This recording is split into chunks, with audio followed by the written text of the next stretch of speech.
Police তাদের বিরুদ্ধে কোনো ব্যবস্থা কেন নিল না, বা পুলিশ ওই যে অবৈধ নির্মাণে কেন বাধা দিল না, যে শাসক দলের লোকেরা ঘুষ খেয়ে পুলিশকে এবং ভূমি রাজস্ব দপ্তরের অফিসারদের নিষ্ক্রিয় করে রেখেছিল।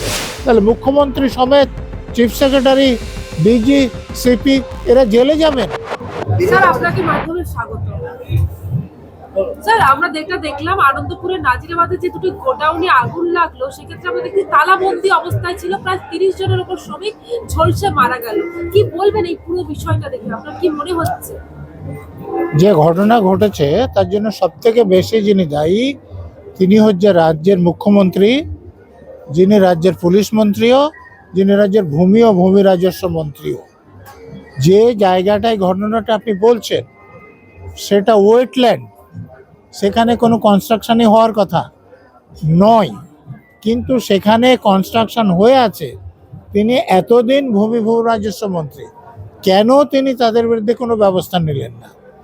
এখানে ব্যবসা চলছে, সেখানে ব্যবসা চালাতে গেলে যেখানে রান্না হচ্ছে, আগুন ব্যবহৃত হচ্ছে, ফায়ার ব্রিগেডের অনুমতি নেওয়ার দরকার ছিল, সেটাও নাই।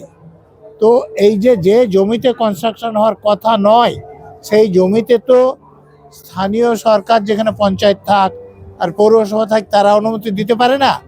তাহলে যেখানে কোনো নির্মাণ হওয়ারই কথা নয়, সেখানে অনুমতি ছাড়া নির্মাণ হলো, ব্যবসা চললো, ফায়ার ব্রিগেডের অনুমতিও নিল না, তাহলে পুলিশ তাদের বিরুদ্ধে কোনো ব্যবস্থা কেন নিল না, বা পুলিশ ওই যে অবৈধ নির্মাণে কেন বাধা দিল না?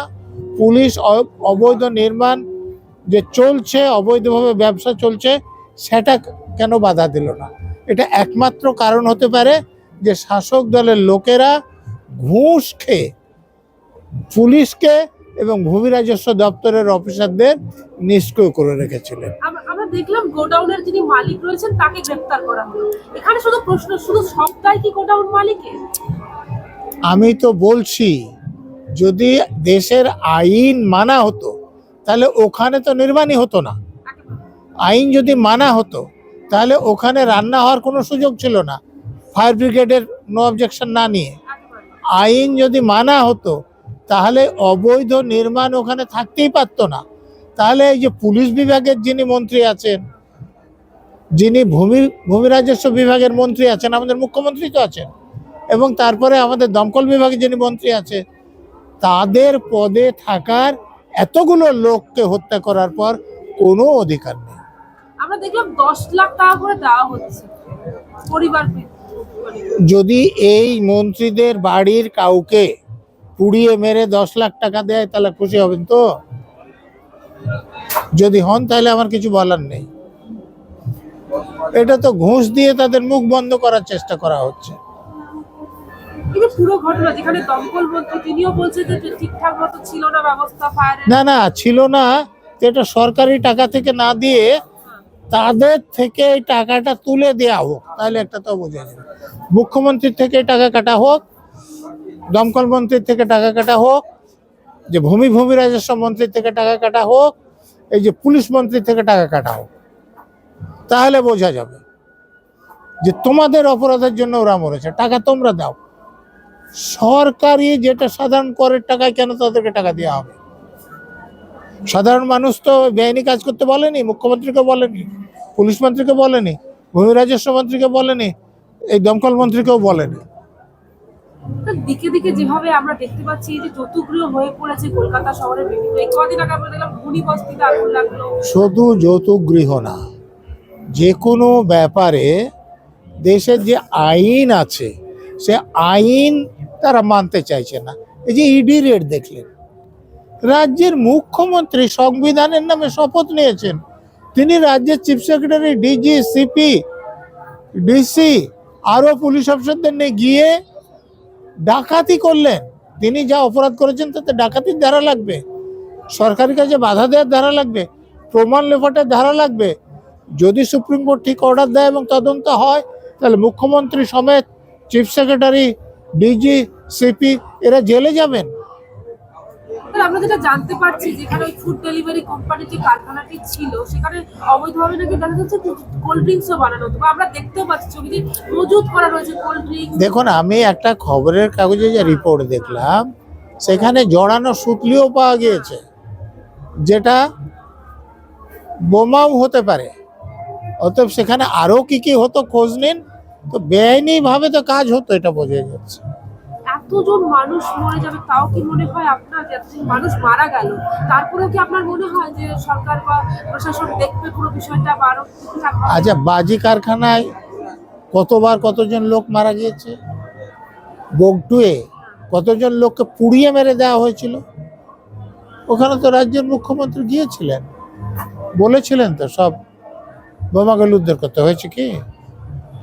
তো এখানে রাজ্যের যারা মুখ্যমন্ত্রী থেকে আরম্ভ করে মন্ত্রী আছেন, এই যে আপনি বইমেলায় এসেছেন, তো যে কোনো রাস্তা দিয়ে যান তো সেখানে বইমেলা কি দেখবেন, যে মুখ্যমন্ত্রীর ছবি, নিচে হয় সুজিত বসু, নাহলে কৃষ্ণা চক্রবর্তী, নাহলে সব্যসাচী দত্ত। এই যে তার ছবি ছেপে নিচে নাম লিখে এই পোস্টারগুলো প্রতি মিটারে দেওয়া হয়েছে, এই টাকাগুলো কোথায় থেকে আসে? নিজের পকেটে টাকা খরচ করে।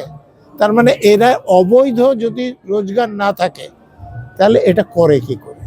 তো এইটা করে, অবৈধভাবে রোজগার করে বলেই এরকম নাজিরাবাদ ঘটে, অবৈধভাবে টাকা আদায় করে বলেই বগটুই ঘটে। অতএব এই সব মন্ত্রীরা যতদিন মন্ত্রী থাকবে ততদিন এসব চলতেই থাকবে। মানে আপনি বলছেন এত বিভীষিকাময় বা এত ক্ষতি বা এতজন মারা যাওয়ার পরেও এটা কমবে না বরং বাড়বে? তো কমবে। আপনি দেখুন যে মমতা ব্যানার্জি এসআইয়ের আবহে একটা কারোর মৃত্যু হলে সেখানে ছুটে যান, এখনো তো নাজিরাবাদে যাচ্ছেন না কেন? কারণ ওখানে বলার মুখ নাই, মুখে অনেক আলকাতরা লেগেছে। भारत के हृदय प्रदेश मध्य प्रदेश की धरती, जहां परंपरा और प्रगति का संगम है, और यहीं भोपाल में पहली बार आयोजित हुआ ग्लोबल इन्वेस्टर्स समिट 2025। प्रधानमंत्री नरेंद्र मोदी जी के कर कमलों से शुरुआत और केंद्रीय गृह मंत्री अमित शाह जी का मार्गदर्शन।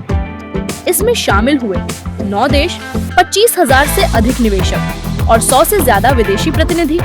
समिट में हुए 89 MOUs पर हस्ताक्षर, 600 से अधिक बीदोग और 5,000 प्लस बीदोग मीटिंग्स, 26 लाख करोड़ से ज्यादा निवेश, जिनसे 17 लाख से अधिक रोजगार सृजित होंगे।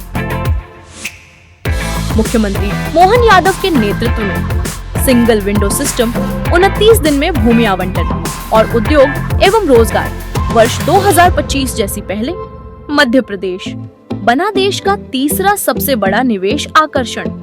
यह सिर्फ एक समिट नहीं, बल्कि आत्मनिर्भर भारत की दिशा में मध्य प्रदेश की ऐतिहासिक छलांग है। मध्य प्रदेश उद्योग एवं रोजगार का नया गढ़।